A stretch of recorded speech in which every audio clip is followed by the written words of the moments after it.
let me tell you of the days of high adventure.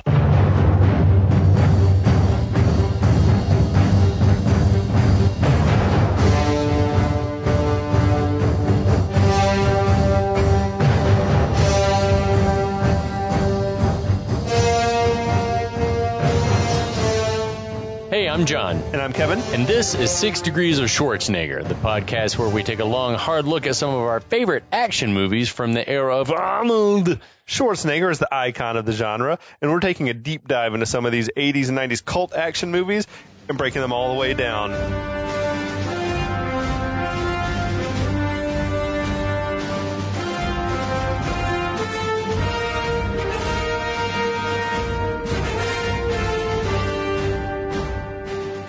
Hello. We're back again. Welcome to the 6DOS podcast. Kevin, yes! How are you? I feel great. I feel wonderful. We're flying high on bourbon. As always. Yes, well, and at least anytime we're talking about Arnold, that's right. We got to enjoy the finer things. That's right. We can't smoke a cigar in your house, so we're going to have some bourbon instead. So we just knocked down a glass of Castle and Key. Delicious. Very good stuff. It's a newer label, I understand. Mm-hmm. Now we're going to the old classic, the Arnold Schwarzenegger of bourbons. What would the Arnold Schwarzenegger of bourbons be? No, it's got to be something very strong. Yeah. Maybe like something like 115 like Colonel Taylor, like unfiltered or whatever. Like this is a little sweeter. This is that Woodford Double Oaked, which is it's a good one to go to and revisit just because there's a lot happening. It's syrupy, smooth, and delicious. It's the dessert bourbon. It is. It is their dessert bourbon. It is, and it is amazing.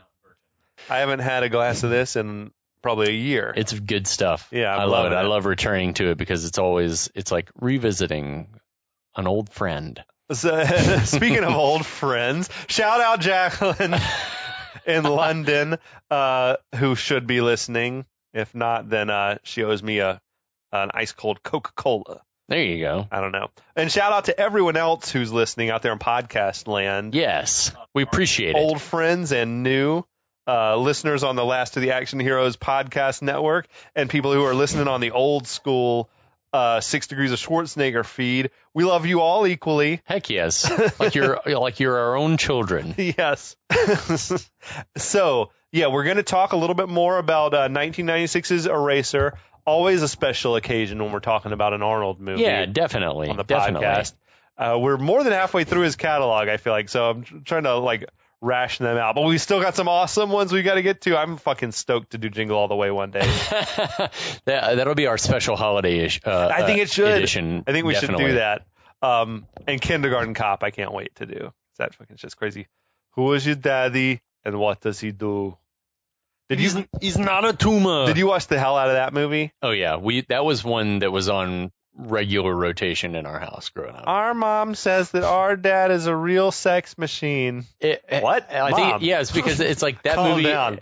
It was one of those movies like maybe the precursor of like Disney Pixar stuff where it's like a movie for children, but that was also for adults because the humor is kind of like, what? Yeah. Plus there was also murders and shit in it, like graphic murders. But not so tough without your car, are you? That line fucks. Like yes. She was amazing. The woman that played his partner in that movie. My dad is a gynecologist. He looks at vaginas all day. So good. It is. It's like, and speaking of movies where he had good romantic chemistry with the co-star, I feel like he and Penelope Ann Miller had a nice chemistry in that movie. They really, really did. Because it doesn't always work out. This movie Eraser, though we haven't seen a scene with Arnold and Vanessa Williams together yet, it is an example of one where the romance is not there. She's not in the movie a whole lot for her to be the witness that he's protecting. They're separated for a good chunk of the movie. Yeah, there's a fucking long ass side mission that takes 25 minutes of screen time. It's like, what is happening in this again? But anyway, we digress. That's neither here nor there. It's not here nor there because here and there is us talking about this movie. Yeah. So what happened even in the first episode? I feel like this will be an easy catch up because nothing happened. Well, I mean, a little bit happened, but not a lot. Right. We're introduced to this character of Eraser. He's like a the guru of witness protection. He is, apparently. we get that he is their shadow ops wing. Yeah. He is their centerpiece. Mm-hmm. He is the headpiece to the staff of Ra of witness It's going to show protection. you right where the Ark of the Covenant is, my friends. So he rescued a witness named Johnny from a mob killers. And then he's given his next assignment, which is going to be to protect this woman, Lee Cullen. That is Vanessa Williams. She works for a defense contractor named Cyrez, and she is going to be a star witness for the FBI in a case that they're working on because someone at Cyrez has been like selling secrets or weapons or something to America's enemies. We're still not sure exactly what's going on. No one knows for sure yet. But Lee Cullen goes into the Cyrez offices to try to steal some files onto a disk. She gets caught red-handed by her boss, James Cromwell, who kills himself in front of her once he realizes that he's probably going to be implicated. Yeah. Yeah. She runs out of there and is scooped up by the FBI and rescued just in the nick of time. And that brings us up to speed. You killed it. Well, I guess we'll talk a little bit more about what happens now. So I do want to talk about hit it. I feel like this is one of the movies from the twins shared universe of Arnold movies that we've talked about before, where they're all happening in the same world, where they're all Julius Benedict clones. Yeah. On my list, I have like this movie, Commando, Junior. Sure, why isn't he like a super genius in that movie? He's a super genius. I've never seen Junior he develops before. the technology to impregnate a man. And does it to himself? Correct. Okay, so Junior, this, Commando, Predator, True Lies. Definitely. Probably Kindergarten Cop. Why not? Sure. Yeah. Any movie where he's like a random U.S. law enforcement or military person, though he's clearly not from here. Right. I feel probably like not on the menu as Total Recall, just because that happens like so far in the future. Yeah, that one probably doesn't work out. And along with some others, like the Terminator movies, they don't fall in there, their own little universe. But like Sixth Day, sure, that can go in there. Yeah, anything where it's like, well, he's some dude with like these just advanced skills of some kind across the board, superhuman strength and intelligence. Right. Yeah, all packaged in an Austrian man. That's but you convenient. Said you felt like naming him John Kruger. All is forgiven. That pays it off. He's not from around Kruger. here. Yeah, it's Kruger. He's not even from around here. He probably grew up in West Germany or West Berlin. Yeah, during the Iron Curtain, and when it came down, he came right over to the U.S. of A to become a law enforcement officer. We got a perfect job for you, hiding witnesses. Shit, that's dark. You're German, right? Oh shit, I didn't even think about that. You're German, right? What do you know about Nuremberg? What could you tell us about hiding witnesses? Fucking shit. Oh, okay. Anyway. So put them all in Argentina. So the action of this chapter opens up in an FBI dark site or some shit. Lee's disc that she bootlegged is bagged up and taken away by some FBI guys. They just put that fucking loose disc in a manila envelope. This is fine. Yeah.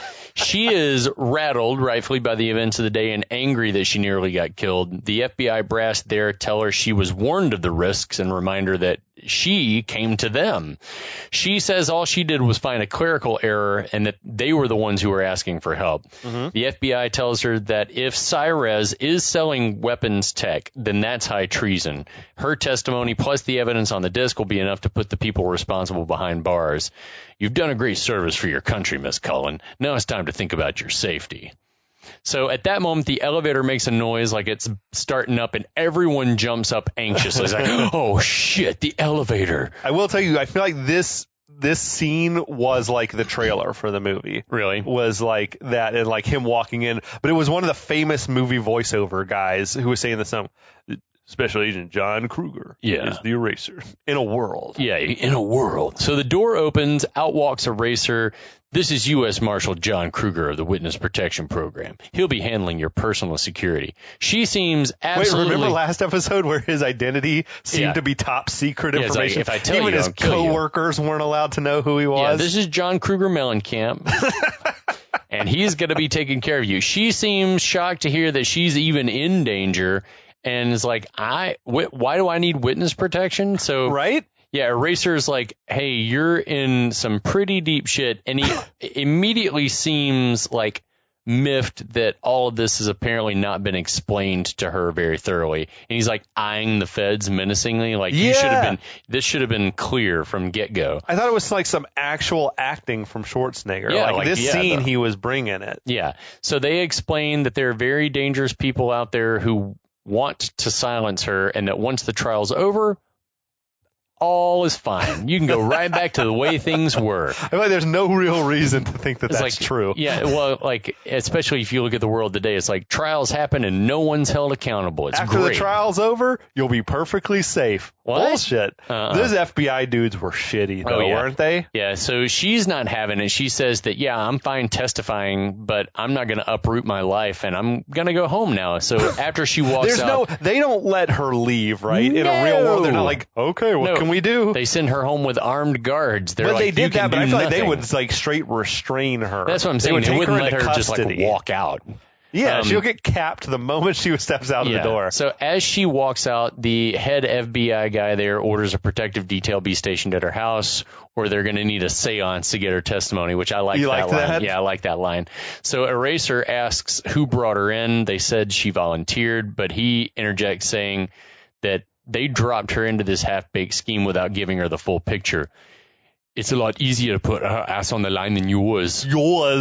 He gives a look to all of them that says, I'm very disappointed in you. I thought it was some of the better, like more subtle work you'll ever see from Arnold. Yeah, it's like, but the look was like doing very with his much eyes. like, I'm very, very disappointed in you. I'm not mad. I'm just disappointed. So we cut to FBI headquarters. The agents have arrived to log that disc into evidence. Yeah. The guy who takes the disc turns around, immediately switches it out for another disc in a CD jewel case. Immediately. And makes a call and tells someone it's done. He's doing that shit with his bare hands, like putting the new disc, planting a new disc. He literally turned around from saying thanks for bringing this into those guys and dropped it in another envelope like, what the fuck? Anyway. I found myself wondering, I wonder what's on the disc that he like planted. The one that's got his fingerprints all over it. When they get that disc and they realize, like, this doesn't have the shit we thought it was going to have. What's going on here? I feel like all signs will quickly point to him. Also, I feel like this was right before the mini disc boom, because I like watching this now. I was like, is that a mini disc? It was tiny. Whatever it was, it was smaller than your average CD. But then mini discs were around for like a year and a half, and then Apple came with MP3s, like, took over. So yeah, he called that dude, whoever it was, and said, "Your music has arrived." But they're doing that thing where like you're talking in code, right? But if someone's listening, like if the lines are tapped, the call came from the FBI evidence locker. Okay, you know, like. But he's just talking about music. Right. Like, we know that call didn't come from your home, sir. Remember that shit in Raw Deal where he's like calling the crime boss's headquarters talking about my water heater's broken. Right. He's like, well, either way, this is clearly a coded phone call because... Yeah, it's like, the fuck? So anyway, sometime later that night, Lee arrives home where a unit of FBI guys are keeping watch. She has a big spread... Like she lives like in a farmhouse somewhere. Yeah. No, she was, I think, a high-ranking executive at the company. So she might be making bank like that. Maybe she just bought that house to like fix it up or whatever. So inside, she pulls the duplicate disc from her purse, pops it into her personal computer. Unfortunately, she can't open the files, and it seems like the files can only be viewed behind the firewall inside Cyrez. That's convenient. She couldn't get that disc into her own home computer fast enough. No, it's like she had a mission. She was probably hoping that she could, like, if she could print it out and then just hand it over. maybe she wouldn't need to testify. Maybe she wouldn't be in as much danger. I can see how you'd want to give, like, here's the physical evidence. I don't want to be involved. Yeah. You can just say, someone turned it over. Wouldn't she likely know that she wouldn't be able to run the disc at home? If she's an executive, not necessarily. If she's just an accountant, which I feel like that's all she is an accountant. Okay. She's like not even the CFO. She's just like a high-ranking member of the financial team. Because later on in the movie, she's like, all I can tell you is like what the financial shit looks like, because that's what I saw. But I wish that they had paid that off more. It made me wonder how the FBI was ever going to figure out what's on the disc. Right.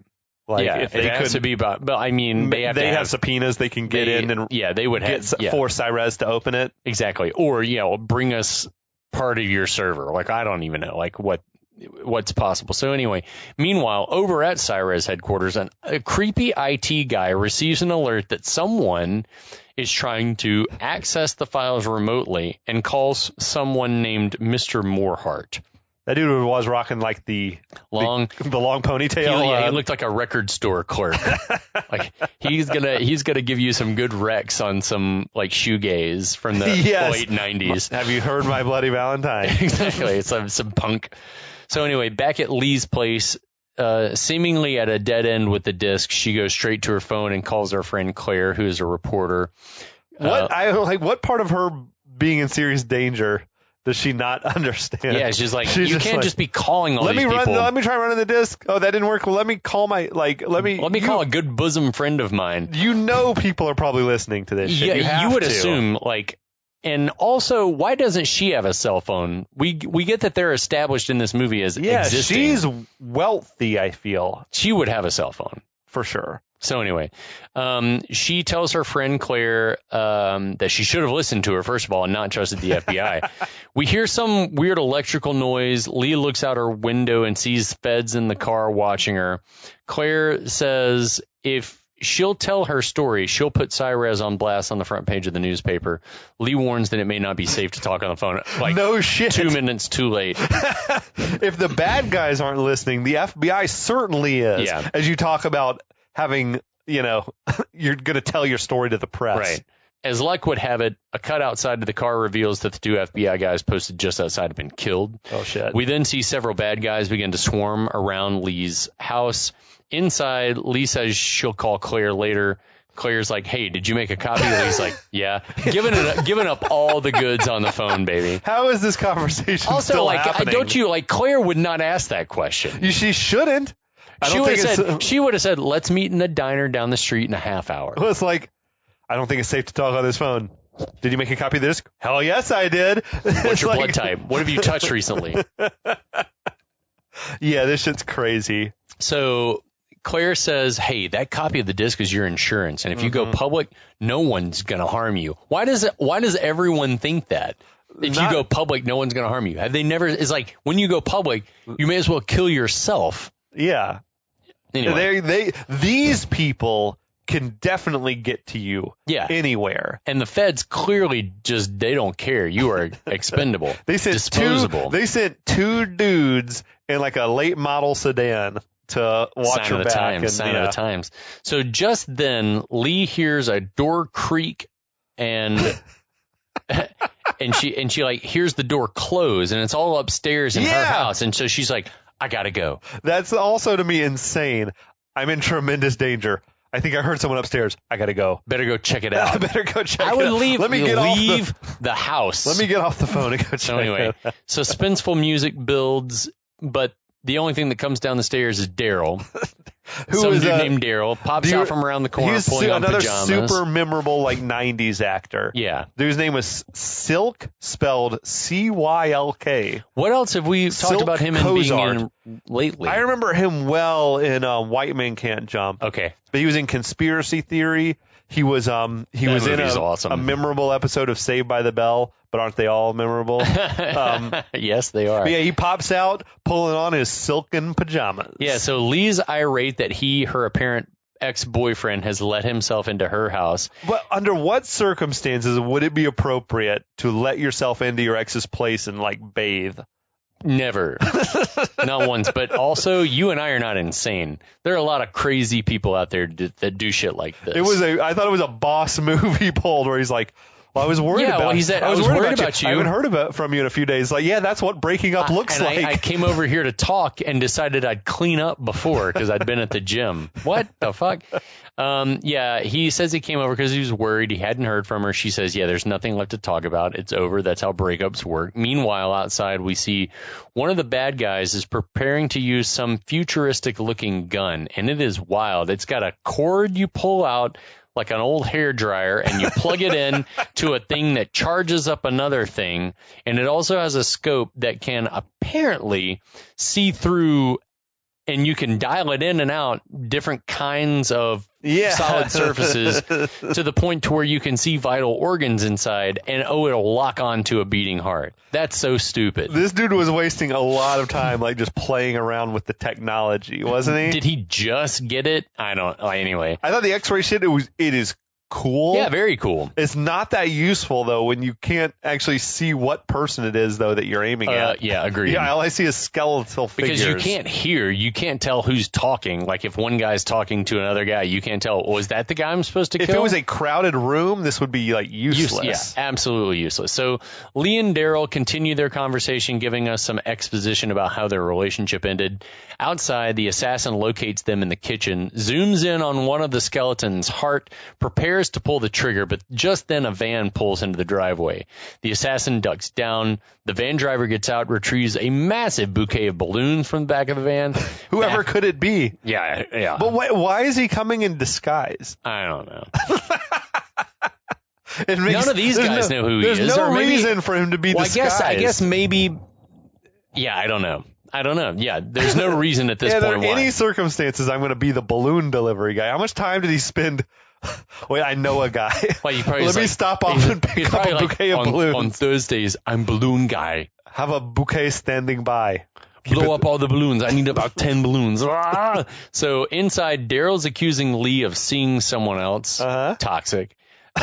When the doorbell rings, he's immediately like, oh, let's see who that is. Right, he's assuming it's got to be the other guy. So at that moment, the assassin pops back up into position. As Daryl opens the door, Eraser barges in, telling him to get down. He throws himself. He throws himself onto Lee, knocking her backward. A strange bullet tears through the house, leaving this odd, it looks like Matrix bullet good time. Good call. It was like those like rings of smoke sort of shit. Yeah, like where you couldn't tell if it was supposed to be an effect just to show movement or if it was actual smoke. Like I couldn't tell what it was supposed to be. But a second shot rings out, hits Daryl, flings him clear across the fucking room. Awesome. Eraser does not like what he sees, hurries Lee through the house, ducking and narrowly avoiding the strange gunfire, which is odd because the guy can see them. If he knows they're moving, why not just aim a few feet ahead, and by the time they get there, it kills them? Well, yeah, Yes. Right? You're right. Anyway. I can't argue with that. So instead, he's just firing blindly, or not blindly, but firing right at the moving thing. But by the time it gets there. Maybe there's a little lag on the trigger pull. Anyway, she says it travels at the speed of light. There's no way he's missing. I call bullshit on all this. If anything, his shot should be going in front of them, not behind them, because he's But also, there ain't no way. No. A speed of light. We would have already we would have been to Mars and back in a couple of days. Hundreds of thousands of miles per second. Yeah. Not that fast. Not happening like that. So Eraser tips the fridge over. They hide behind it. The gun scope doesn't seem to be able to see through the fridge. Yeah, what is this, like a lead line or something that's like Superman technology? How old is the refrigerator that's still lead lined? Maybe it's an antique. It doesn't look an antique. But anyway, he's like, I don't have a shot. Another bad guy. Don't you think the gunman might suspect that they're behind the tipped over refrigerator? You can tell that it's her refrigerator. Yes, you can see the coils in the why not back. Take a shot through the refrigerator? They disappeared, and now all I see is a tipped over refrigerator. All right, well, light the refrigerator up. Exactly, yeah. So anyway, another bad guy, Boggs from Shawshank Redemption. Yes, and Drake from Aliens. Oh, shit, yeah. Yeah. So he has a tiny little, I guess, a mortar. Bazooka-looking it's like thing? a mortar thing. Yeah. Basically, it looks like you just put the handles against your hip and just let the thing fire, which is crazy. But he launches a projectile through the window. This thing is crazy. It's like this. It looks like a pill capsule. Sure. It comes to rest in the middle of the room and then just stands up on end like it's magnetized to the wooden floor or whatever. I don't know. Eraser gets one look at it, seems to know it's trouble, flings the refrigerator door open for additional cover, like he knows he's going to need it. Yeah. The thing pops up into the air and bursts, spraying shrapnel, but they all look like, I don't know, like 3 or 4 inch, like spiral wood screws like or picture, something. Yeah, picture like a drill bit or like a corkscrew almost sort of thing, but god damn, yeah. So these things shoot out in all directions. One goes through Eraser's hand, sticks into the refrigerator. He like in pain. The hitmen grin because that shit would hurt. Because it took, like, you would be able to see layers of meat on the coils of the screw. There should have been flesh hanging off of that screw. Yeah. Anyway, the hitmen, Boggs, he smiles. They all move in on the house. Inside, Eraser hears people approaching, rips his hand off the barb. That's what I'm saying. There'd just be skin, flesh, you up, man. all kinds of, like, everything attached to that thing. He then thinks fast, rips the gas line out of the wall, and cranks the thermostat past 80. Lee asks, "What are you doing?" And he says, "Lighting a fuse." She obviously hasn't seen many action movies. Yeah, because she's been very busy doing math for corporations. As the assassins enter the house, Eraser guides Lee safely out. You notice what the back of his uniform says? Is it party time? It says, "Let's party." Let's party. His line from Commando. Yes. Let's party. So Bennett. Let's party. Let's party. So some bad guys kick in the back door, but only run into the goon with the super gun. They also become wise to the fact that, hey, there's gas leaking. Mm-hmm. Just then the thermostat sparks because you can't turn it up that high. What? Why? I feel like it would have sparked earlier, but I think there is like a little, like when you hear it click to come on, when you turn it off. But not blue lightning. The blue lightning. Not blue lightning. Anyway, yeah, they show it like shouldn't a have tiny sparked blue out. lightning bolt. The thing sparks out. The goon with the super gun yells for everyone to get out. There's a huge explosion. Eraser and Lee make it out as the house goes up and narrowly miss getting decapitated by the front door. Boggs opens fire on them as they tear ass out of there in the van. Dude, I love when the van like fishtailed and clipped the mailbox. That was pretty like precision driving by a stuntman. After making sure that Lee's okay, Eraser tells her they're going to be fine, but that she needs to be calm and that he's going to keep her alive. Never a great move to tell an upset woman to calm down. Just calm down. I'm going to keep you alive. I'm a man, you're a woman, and you need to calm down. That's a good way to get smacked. Yeah, there's a line we'll talk about later in the thing. But anyway, Lee says things are definitely not fine, pointing out the obvious, that they, whoever they are, tried to kill her, and that they did kill ex-boyfriend Daryl. Eraser says, paid a little lip service to the death of Daryl. Yeah. Eraser says, "Yeah, but you're alive, and I'll keep it that way." Which I guess find some solace in that. R.I.P. Daryl. That's when Lee notices Eraser's fucked up hand. He tells her to pull out the first aid kit that's in the van. While she's doing that, he asks if the gun back at the house was a Cyrez toy. She says it's an EM pulse weapon, electromagnetic pulse weapon prototype, that's not even supposed to exist. While working on his hand, she explains more about the gun. She says no gunpowder, no conventional bullets. They fire aluminum rounds at almost the speed of light, which we call bullshit on that. Yeah. He says, "You're talking about the rail gun." You're talking about the rail gun. Yeah. Yes, that's another name for him. He says the Navy has been working on them for years. The smallest one he's ever heard of was mounted on a battleship. She says Cyrez had been contracted to scale them down to a design that was compact hypervelocity, the most powerful assault rifle on Earth, and that the company took millions. And then we're like, oh, the physics are impossible, though. Million seems like a low ball offer. Well, yeah, at this point, something like even at that time, even in the mid-90s. $1 billion contract, yeah, definitely. That technology, like, We'll talk about it, I guess. Seems but like, it seems does like it exist. in RoboCop. The gun in RoboCop? RoboCop's pistol? No, the rifles that they have, the rifles that they carry around to blow up cars and shit. Oh, yeah. That's the same kind of gun. Same gun. This shit is like legit, though, the railgun. It's a thing. They're like still in development, like, or whatever. They haven't, but it is like, I don't think it doesn't approach the speed of light, but it is like 4 something times faster than the speed of sound that it'll like shoot a round. So you shoot it and you don't hear it until it's too late, or you're dead and you never hear it. But I don't see, like, as I understand it, they'd be useful for long range strikes or for shooting missiles out of the sky. Right. It said, like, because it'll fly but a man, lot faster than the but missile. still, you've got to, like, I know it's a powerful weapon, but it's like you got to know how to line your shots up.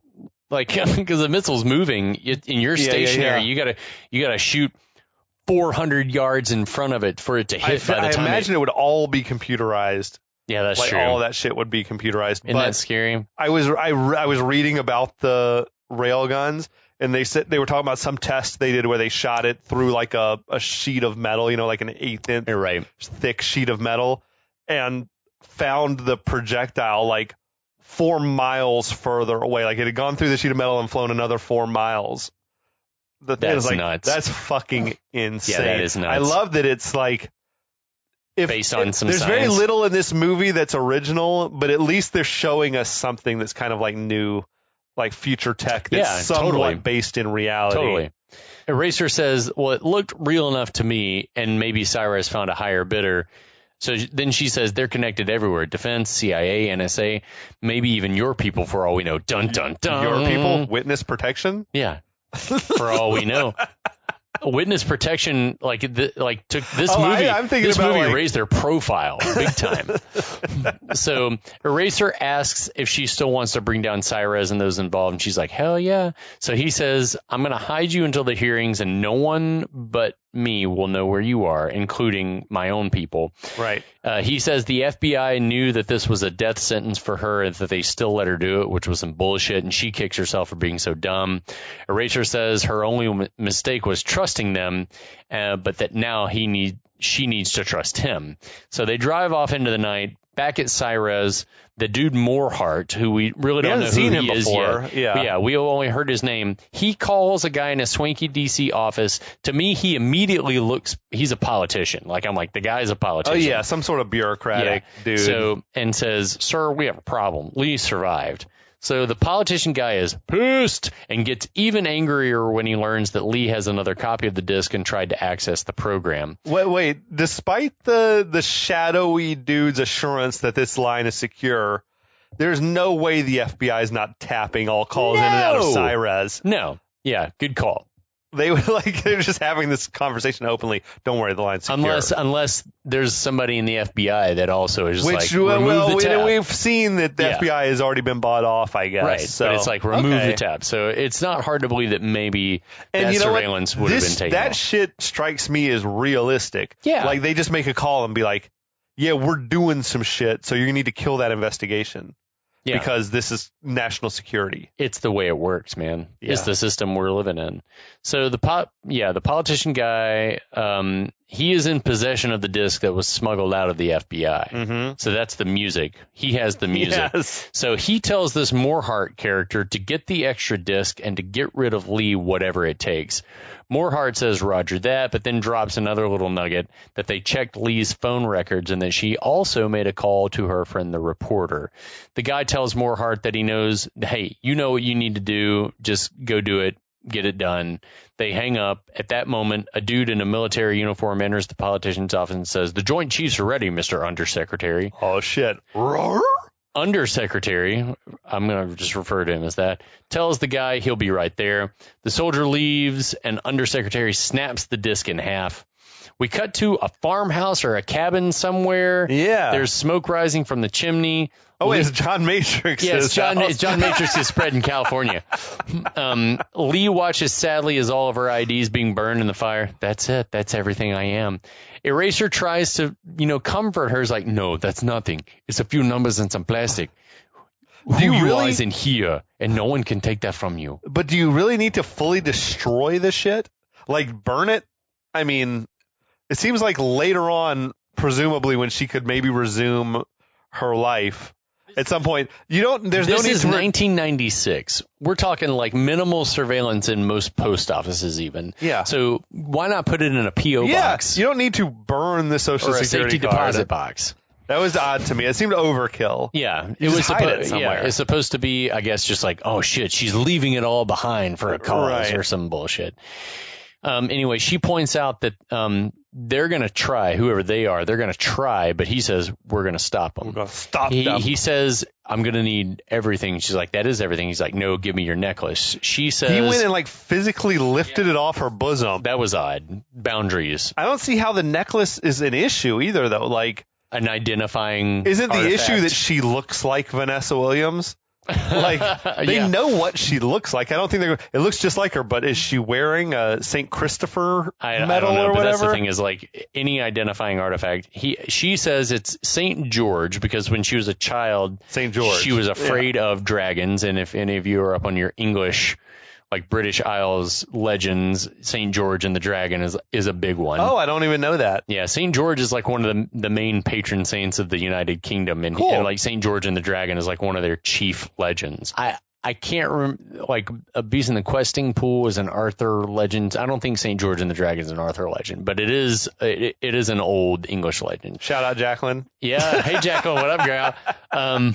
So Eraser says, yeah. Well, she says that she always assumed that like St. George protected her when she was a kid. I didn't know there was like a legit thing behind that. I'm just like, all right. So Eraser says that it's his job now to protect her, not St. George, that fuck, and urges her to get some sleep because they're out of there come daybreak. So cut to the next morning, Eraser and Lee drive into New York City in a badass Ford Bronco. You were digging that shit. Always, I love the always. 80s. I love those 80s 4x4s, man. Oh, dude, I was driving around.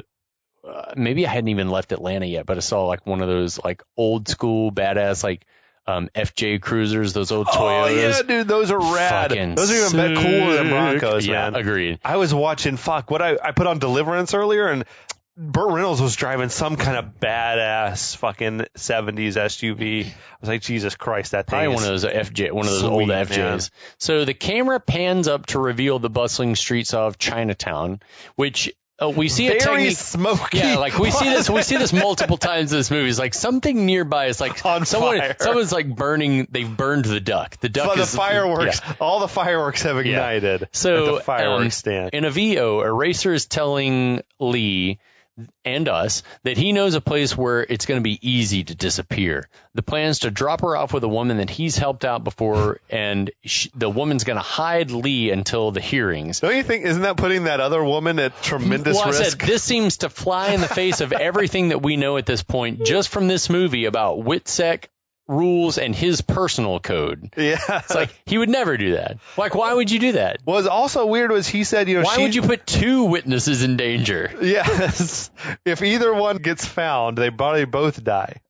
But I thought it was weird. He said that this woman, she testified against the Yakuza in San Francisco. Now she's living as a Chinese woman in New York. I don't know if she was always Chinese or she's a Japanese woman, but now she's been taking up this role as a Chinese woman. This is some light racism because any Chinese person would probably see her and be like, well, she's not Chinese. Yeah. Why not just and I don't have that keen of an eye, but like if she is Chinese, like why not make her like she testified against the Tongs or something? Yeah, like, exactly. Yeah. Because Yakuza, they're like, well, these fucking American idiots have watched enough movies where they're going to be familiar with the word Yakuza. Yakuza that means mob in Japanese. Yakuzas are really hot right now. Yeah, Yakuzas are so high right now. Yeah, like this, like the tongue. Like, it was just not seen Big Trouble in Little China? It's a yeah. strange choice. I agree with you.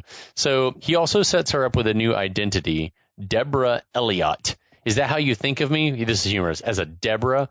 I don't know. I guess I could have used something more fun like Debbie, Deb. Oof, that was bad acting from Schwarzenegger. But also, his hand seems to be healing up no problem. We get a close-up of his wounded hand like sausage fingers punching numbers in the thing, and it's just like there's a tiny little pinprick hole. Dot. I was gonna say that. No stitches, no nothing. Earlier when she was giving him a little first aid, I was like, She's not qualified. Enjoy this while you can, because we are never going to hear about that hurt hand again. Yeah, no trip to the emergency room. Anyway, dude, that would fuck your shit up. There's nerve damage, severe. You would not be able to move your hand for weeks, probably after some shit like that happened. That went through bone and fucking tendons. He practices mindfulness. So mind over matter, baby. That's right. But dude, that was good ass acting, I thought, from Vanessa Williams, though, pretending like you think Arnold. I'm a Deborah? Well, her pretending like Arnold sold that joke. Oh, yeah. It was funny. Deb? Dude, I think there was meant to be like a romantic angle between the two of them, and it is not there, though. I think even at this point, like, how old is she? 20-something, right? Or was she already in her 30s at this point? She won Miss America. Let's say she was 20 in like 83. So she'd probably be like mid-30s. Okay, gotcha. So, but I mean, still, it's she looked fucking incredible. Yeah. And she always has, but it's like, come on. Yeah, it's just Arnold is not everyone's bag. And you and I have talked about this a lot. It's like Arnold is not even a conventionally handsome looking man. He is sort of Cro-Magnon. Right? Yeah. He has very like early human characteristics. Neanderthal man. But thankfully, I feel like it seems like the filmmakers realized it wasn't working and didn't try to force it. And pulled it back. They dialed it back, just like they probably did in Commando with... they didn't film the sex scene on the airplane. This is Commando. your new mom. This is your mommy. So... Eraser then so then Eraser goes through the plan. He says, if there's an emergency, I'm going to page you 911, and this is a blast from the past. Yeah, man. And you're to go to a designated payphone at the zoo and wait for me to call. We've talked about pagers before, right, on this podcast? Yeah. You had one? I had one. Yeah, you had one late in the game. I had one like second, third year in undergrad. Like parents, like 2003, parents like, beat me back in 911, and I was like, they put in 911, and I call them. They're like, "Are you going to be home for dinner this weekend?" It's like, "Fuck, we're making spaghetti. What the fuck are you doing to me right now? Where have you been? Hanging out? Like, fuck." That was I love that. Jesus. And for all your illicit drug deals, of course. But I had one for sure in high school, a little like jelly, like blue, you could sort of see through it to the inner workings. And man, you had felt one like of those nice pagers. You felt like a Mac Daddy though when you got your page from your like girlfriend or whatever, or send you a little code you had to decipher. The worst was code. being like just in a way on a date with a woman, and then it's like fucking hell, Gina. Come on, Gina. God. So anyway. He also like drives home the point that he's like, hey, I work alone. So if anyone approaches you saying that I sent them, you need to bust a cap with this sweet ass tiny 38 snub nose. So this is the second time in the movie. That's dangerous, right? Yeah. What if he had a heart attack and like someone else was taking over his witnesses and like, hey, I'm with the witness. Bam, she blows their brains out. You have to think that there's a paper trail that says, in case of emergencies, here's my protocol. Here are the steps you need to take to reassure my witnesses that you're legit. I guess if he had the power of speech, he could like speak to them and say, hey, it's Eraser. Right. It's Mr. Eraser. Hey, buddy, Eraser here. Yeah, so this is the second time in the movie so far where I noticed that Arnold seems to be regressing in his English pronunciation. Yeah. He seems to be laboring against his Austrian heritage. He's battling that accent. Yeah. Well, I marvel at the fact, and I think it's budgetary constraints. It's like someone's written a script, but it's like, I feel like at this point in time, a decade into his fame, a decade plus, that like hire a fucking script doctor that's going to be able to like tailor the script for words that he can speak well. Was there something specific that came to mind that all he was of this is just on? the way that it was like a little elisions and things. It's like when he's on, he's able to like pronounce the words and there's a separation. And in this, it felt like the way the script was written, words were just kind of running into each other, and some of those like the R's and the other things were like running, like popping up. He needed Steve D'Souza. Yes. Yes. The Arnold, Don't we all need... the Arnold Whisperer. I feel like we still need Steve D'Souza. So she says, I guess I won't see you again. And he says, not if everything goes well, which, duh. It's not gonna. So she looks down at the gun that he's given her as he walks out. So we cut to a WNN news update. While Lee's preparing dinner, she overhears a story about Undersecretary of Defense Daniel Harper speaking in front of Congress about the controversial Cyrez scandal. In his remarks, Undersecretary defends the DoD's relationship with Cyrez, saying there's nothing unusual about it and that he's confident that everyone's going to be vindicated of wrongdoing. Did you notice that whoever did like the sound work for the movie added a big applause after his? Yeah. I'm like, you don't get applause when you're just addressing Congress. Not a congressional hearing, friends. So it also seemed like Lee is only just now realizing the depth of the shit that she's gotten herself into. Agreed. So cut to a diner where a couple of shady-looking goons at a table are given the stink eye to Eraser, who notices them noticing him as he sips his coffee. I noticed you noticing me. Yeah, I couldn't help but notice you noticing me. So DeGuerin enters, sits down, thanks Eraser for meeting him. Eraser immediately is like, this is highly irregular. First thing out of Eraser's mouth is he's like, not comfortable meeting like this. So DeGuerin says it's not his choice. It's an emergency. Eraser wants to know if the guys scoping him out are working for DeGuerin. DeGuerin's like sheepishly like affirms, like waves at the guy. The guys are like embarrassed. You know, the one who does Billy Bedlam. Yes. From Con Air. So DeGuerin. So now that I've seen him in two things now. I know. He's like, that's it. That's it. That's it. So DeGuerin says, we've got a problem. 3 witnesses killed in the past 48 hours, and the common thread is that they were all witnesses in high-profile federal cases with international ties. Now, the little spoiler alert. So DeGuerin, we've mentioned already, I guess, proves himself to be a bad guy. Do we reckon that the other 3 witnesses, were there really 3 witnesses killed? Or is this just a bullshit story they're feeding to Eraser? I would not be surprised if they were like, choose 3, we'll kill them, because we need the backstory. Okay. I'll go along with that. It seems like they're doing some reckless shit in the next few days or whatever here. Definitely. So Eraser guesses the only possibility is a leak within WITSEC. Yep. No fucking shit. So DeGuerin says there's reason to believe that we have isolated 6 other witnesses that may also be targeted. Gives no further information. Yeah, he's like one of them's witnesses yours. Are involved in international cases. Yeah, one of them's yours and one of them's mine. Well, that's convenient. DeGuerin also says we have to go in person to relocate them immediately. We've got a jet refueling standing by. What the hell? This is a fucking side mission. As soon as this happened, I was like, what's this movie about again? Yeah, this advances the story very shoddily. Very shoddily. Like, so Eraser says, well, I've always worked alone. DeGuerin says, not today, you don't. Eraser's then like, he mentions, okay. He mentions, we got CIA escorts and we got our own guys. And it's my understanding, I don't know, well, first of all, do we ever see anyone that seems like they're CIA on this? No. But second of all, it's my understanding that, CIA agents don't operate on U.S. soil. It's all overseas shit. Yeah, I mean, they're... And the FBI does domestic shit. Yeah. And the CIA is like our international... I'm not sure about the hierarchy. I'm sure that there are some shit probably happens. Some shadow op CIA guys that stick here. Some shit happens, but that's not how it's supposed to be. Right, exactly.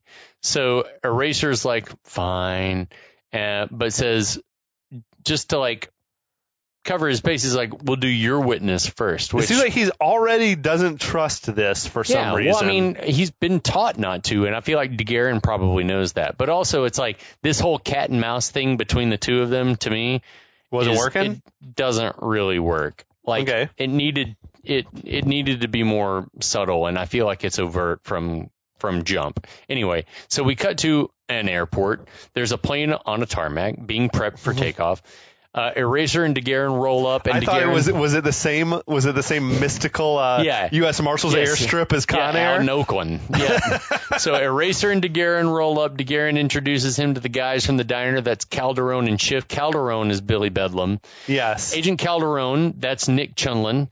Yeah, shows Eraser a file and asks if he recognizes the woman. It's Lee's friend Claire, who we saw in the phone conversation, right, from the Washington Herald, a fictitious newspaper.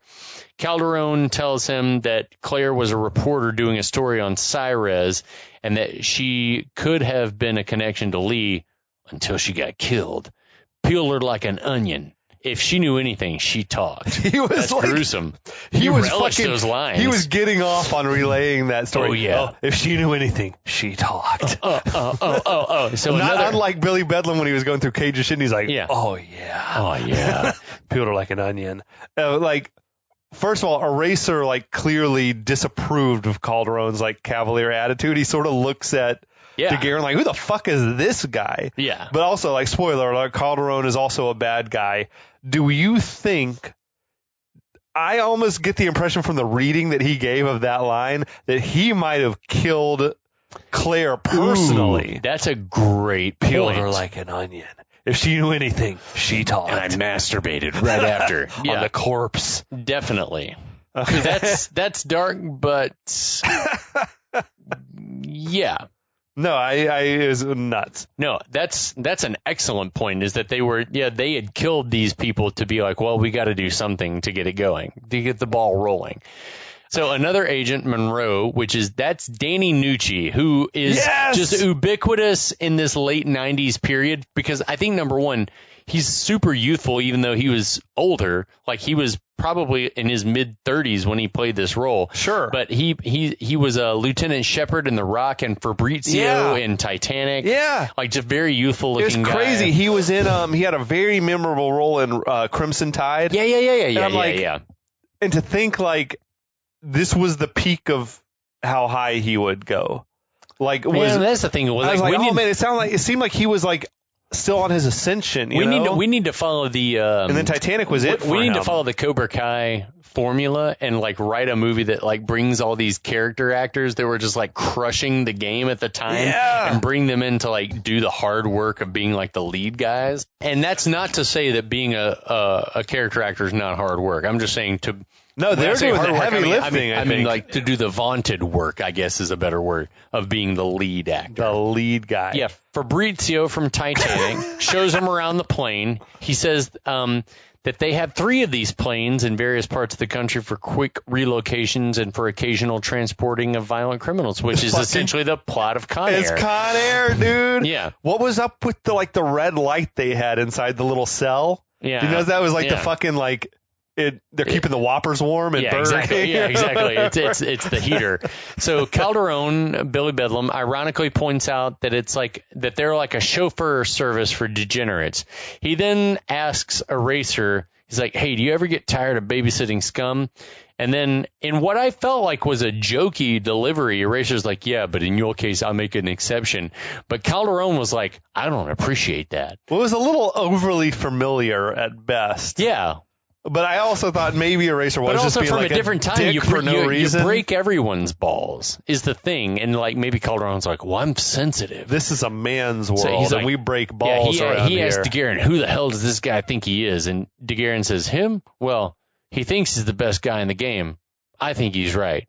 Try not to piss him off, okay?" That was another super memorable line from when I was rewatching. That I was like, "It's so nonchalant. It's so natural. Yeah, everything he says is just just natural charisma, easy." Calderon is nonplussed by this response and goes to sit his ass down. The last shot of this episode is of the plane taking off, destination unknown. Ooh, yeah. In a world, idea. What's gonna happen? No one fucking knows. No one knows. No one's known since they last watched this movie. All I can think is Vanessa Williams is not going to die. But other than that, it's anyone's guess. Imagine that plot twist. He loses his witness. Yeah, Vanessa gets shot mid-movie, and it's like, oh, fuck. that would break the formula for sure. But if you want to know what's really going to happen next, you're just going to have to tune in. Or else. Friends. We love you guys. Thanks for tuning in. We'll see you next time. We'll be back.